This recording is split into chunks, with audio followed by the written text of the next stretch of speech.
Amerika Serikat mengklaim militernya telah berhasil melenyapkan sekitar 500 pasukan Houthi. Sebagaimana diketahui, Pentagon meluncurkan serangan di Yaman pada pertengahan Maret 2025 dan hingga saat ini masih berlanjut. Dikutip dari Al Arabiya pada Selasa 22 April 2025, pejabat Amerika Serikat membocorkan angka kematian Houthi mencapai 500 hingga 600 pasukan. Amerika Serikat mengklaim militernya telah berhasil melenyapkan sekitar 500 pasukan Houthi. Sebagaimana diketahui, Pentagon meluncurkan serangan di Yaman pada pertengahan Maret 2025 dan hingga saat ini masih berlanjut. Dikutip dari Al Arabiya pada Selasa 22 April 2025, pejabat Amerika Serikat membocorkan angka kematian Houthi mencapai 500 hingga 600 pasukan. Banyak di antara mereka adalah tokoh berpangkat tinggi seperti operator sistem rudal hingga ahli drone. Angka tersebut diperoleh pejabat Amerika Serikat dari sumber-sumber intelijen terpercaya.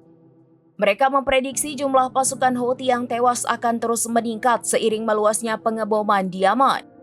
Namun jumlah yang dilaporkan Amerika Serikat berbeda dengan Houthi. Kementerian Kesehatan Yaman terakhir kali merilis data pada 13 April lalu, di mana korban tewas sebanyak 338 orang. Jumlah tersebut adalah warga sipil, termasuk anak-anak dan juga perempuan. Houthi sendiri jarang membuat pengakuan bahwa pasukannya tewas diserang Amerika Serikat. Menurut pejabat Pentagon, kelompok tersebut sengaja menekan keluarga para pejuang yang terbunuh agar tetap diam. Demikian informasi terkini Syederalon. Saksikan terus informasi lainnya. Jangan lupa like dan share seluruh akun serambinews.com.